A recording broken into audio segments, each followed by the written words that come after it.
mac and cheese. I bet you love it just as much as I do. And Sarah also loves it, and she's going to put a really cool twist on this. What are you doing? So it's an American classic with a Korean twist. It's my deep fried mac and kimcheese. So the first thing we're going to do is we're going to get some of our macaroni in the water. So half a packet, 250 grams. Sure. Now this is a great recipe to make when you've got people watching sport, coming over. It's like one of those, instead of whenever you think you do ribs or like chicken wings, this is like the vegetarian substitute. Yeah, well, it is vegetarian, absolutely. And so we're probably making this for about 6 people, but by all means, you can make a whole packet of it, double the recipe. Absolutely. Particularly if you've got a bigger group of friends coming over. This allows everyone to get probably 2 or 3. Okay, now that our macaroni is in the water, I'm going to start the bechamel, which is the creamy, cheesy kimchi goodness that's going to surround all of our macaroni. So in the meantime, I'll get you to grate some of our cheese. I see you haven't been stingy with the cheese. What do you got here, mozzarella? We've got some mozzarella, which is going to give us that beautiful stringiness and that very, you know, the sexy pull apart kind of look that we're after. And I'm going to grate this just on the good old classic box grater. Perfect. Okay, I'm just going to agitate this macaroni. So in a non-stick pot, I've just got it on a medium heat. I'm going to put in my butter. Yep. Some plain flour. Okay. I'm going to make a roux, which is going to help thicken everything. So we're doing 2 tablespoons, equal basically portion to the butter. Yep. So I'm going to gradually add in some milk. And all the lumps have gone, which is great. Nice.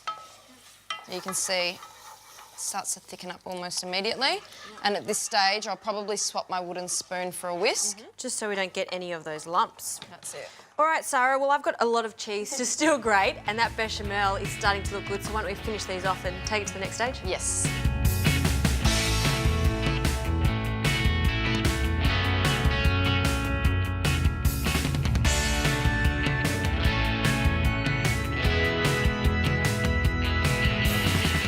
So our bechamel is thickened up, it's velvety. We've got our macaroni that's been strained and ready to absorb all of this deliciousness. I'll get you to chop the kimchi for me, please. Sure. So when you buy kimchi, obviously it's a cabbage. They are big leaves traditionally when it's made. And so you can still see these little leafy bits, and they're probably too big for the bite-sized pieces of deep fried goodness that we're making. So if we get them chopped up nice and small is great. Now, to all of this bechamel, I'm going to add this metric ton of cheese. I made you a nice big mountain of cheese. I know. So we're just going to slowly incorporate it, not all at once, and then get it all melted in. Now, check this out, ready? Oh, yes. I could just drink that. All right, I'm going to add a little pinch of salt, because we haven't yet. And you've got some cayenne pepper Cayenne here. pepper. Now, this is optional. You don't need to if you don't want to, but I like a little bit of spice, a little hit, and it kind of adds a nice colour as well. All right, girl. Kimchi's Give done. me this kimchi. And take this off the heat. And just pop it in there. Woo. I might just have a taste of that just in case it's Go on. not Quality seasoned control. enough. Oh, that's terribly good.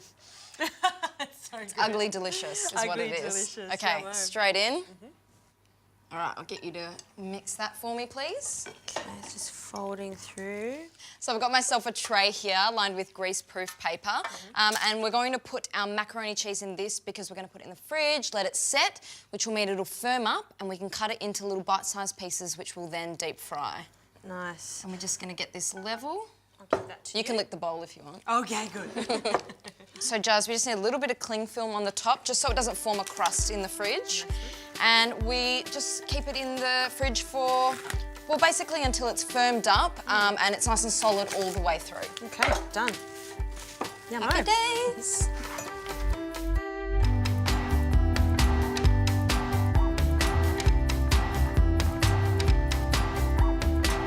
All right. Good. Nice and firm. Absolutely. I'm excited to flip this out.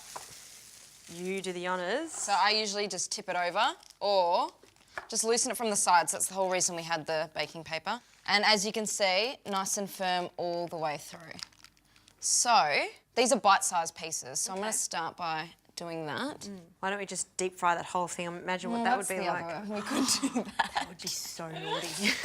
Okay. I might get you Yes. to start crumbing. Okay. So Yeah, they have definitely firmed up. Flour. Yeah. So flour, egg wash, panko crumbs straight into our hot oil. Okay, and not too much flour. Dust that off. Into the egg.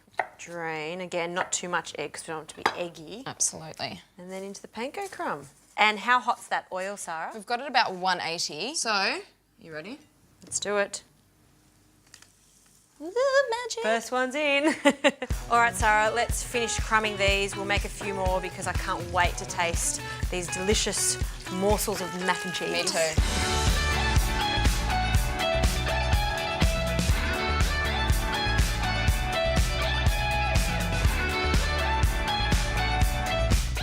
Okay, shall we? Yes. All right. On a plate, give them a little bit of breathing room around so they don't start sweating on each other. Yeah, keep that crunch. And then a little bit of salt to finish. All right, here we go. Come on. Let's have a taste. I want to cut into one. I want to see what it looks like. Oh, good crunch. I'm going to do this one. Oh, yeah. Did you get that gooey? You got the goo. You got the goo. You know what? Ready? Cheese. Thank you. Mmm. Sarah, I'm not having one of these. I'm definitely having three. I'm Three? having the whole plate. You're having the whole plate. Yeah. How about we just share them? They're delicious. They're beautiful. Thank you.